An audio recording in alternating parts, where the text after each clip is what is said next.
All the hype surrounding Victor Wembanyama is something that I've desperately tried to avoid, but with draft day gone and Wembanyama officially being a part of the San Antonio Spurs, it's time to get down to business. The two things that scare me the most about Victor is his extremely thin frame, which even makes Kevin Durant look muscular sometimes, and of course all of the hype surrounding him. I just can't help but think about Chet Holmgren, the former #1 overall pick, who in a pickup game in the summer against LeBron, lightly guarding him by the way, ended his entire season. But that's the problem that we expect with tall and skinny players. In fact, just looking at the list of all of the NBA players 7'3" and above, you start to see a trend. Any of the guys that didn't have their career cut extremely short by injuries only lasted about 10 years at the most, except Rick Smits, of course, whose career stretched from the 80s to the 2000s. And coincidentally, Rick Smits is the all-time leading scorer of NBA players 7'3" and above.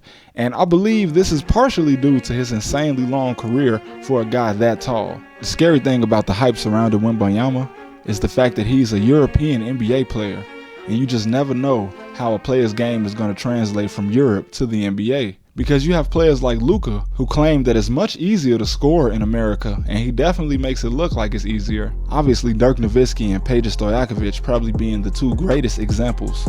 And then you have players that came from Europe whose game just did not translate to American basketball at all. But it's not just about his game being able to translate. Victor Wembanyama is roughly 7'4" or 7'5", but can outrun a shooting guard. Whenever you see a guy this tall, speed is definitely not something that comes with it. And you can't count guys like Giannis because Victor is much taller than Giannis. We're talking about a guy that's taller than Shaq that somehow manages to be fast and light on his feet. This may be the greatest thing separating Victor Wembanyama from other NBA players of his height. His speed and agility, and possibly a couple protein shakes, will be the only thing preventing him from getting injured during the NBA season.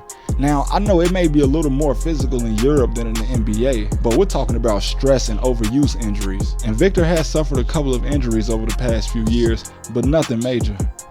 And maybe that's what I should have been paying attention to. Unlike Zion, who is a freak of nature because he doesn't look like he should be able to jump as high as he can, Victor is not weighed down by his frame. He doesn't need a 40-inch vertical because he can put the ball in the rim on his tippy toes. He doesn't have to rely on being explosive because he can shoot. And yeah, he shot 30% from 3 in Europe, but that can definitely change in the NBA. But now that he is in the NBA, he definitely has the chance to prove every single doubt about him wrong. LeBron James called this guy an alien once before. And I know that LeBron's word is not always reliable. He is known for capping a lot. But universally across the league, guys that have seen #1 picks come and go, they all even have to admit, we just simply have never seen anything like this before. And honestly, I've never been more excited for an NBA season to start.